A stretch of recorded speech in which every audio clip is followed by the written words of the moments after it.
স্বাধীনতা অর্জন করেছে কাতার, আরব আমিরাত, সিঙ্গাপুর, বাংলাদেশ। আর আজকে সিঙ্গাপুর কোথায়, কাতার কোথায়, আরব আমিরাত কোথায়, আর আমরা কোথায়? তার কারণ হচ্ছে স্বাধীনতার পর থেকে এই পর্যন্ত যারাই রাষ্ট্র পরিচালনার দায়িত্বে এসেছে তারা পরকালের জবাবদিহিতা মাথায় রেখে কাজ করে নাই, তারা আল্লাহর ভয় নিয়ে কাজ করে নাই, মানব সেবাকে তারা মানব সেবার জায়গায় রাখে নাই, বরং জনগণের সম্পদ তছরূপ করে গোটা দেশ ও জাতির সাথে গাদ্দারি করেছে। আজ নতুন প্রত্যয়ে যে অস্থায়ী সরকার গঠিত হয়েছে তাদের কাছে আমাদের অনুরোধ, আমরা এই দেশে শান্তিপূর্ণভাবে বাস করতে চাই। ইনসাফ ভিত্তিক একটা রাষ্ট্র আমরা আপনাদের কাছে চাই। এটা আমরা চাই না? আপনারা এখন অনেকে চিন্তা করতেছেন যে পূর্বে যারা ভিন্ন দল করেছে আমরা তাদের বাড়িঘর লুট করবো, বাড়িঘর নষ্ট করে দেব, তাদের ব্যবসা বাণিজ্য নষ্ট করে দেব। এই বিষয়টা অত্যন্ত গর্হিত কাজ।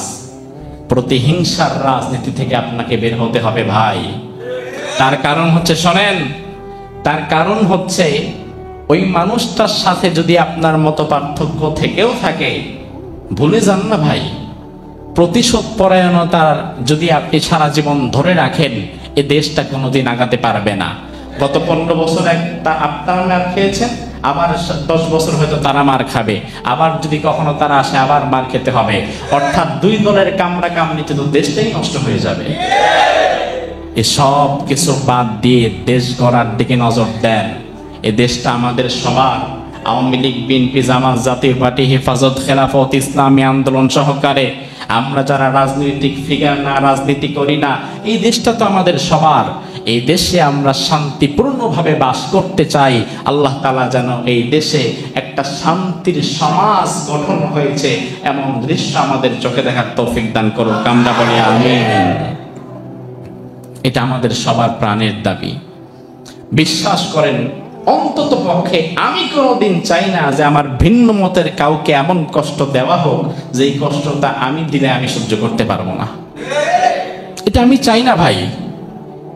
আমার ভিন্ন দলের ভিন্ন মতের কাউকে এমন অবস্থায় নিয়ে যাওয়া হোক যে অবস্থায় আমি গেলে আমি সহ্য করতে পারতাম না। আমিও মানুষ, সেও মানুষ। সে একটা মত তার পছন্দ, আমার ওই মতটা পছন্দ না, এটাই তো শুধু পার্থক্য। কিন্তু তাই বলে তো তার বাড়িঘর জ্বালিয়ে দেওয়া, তার ব্যবসা বাণিজ্য জ্বালিয়ে দেওয়া, ধ্বংস করা, কেড়ে নিয়ে যাওয়া, এটা কোনো সুন্দর সমাধান হতে পারে না।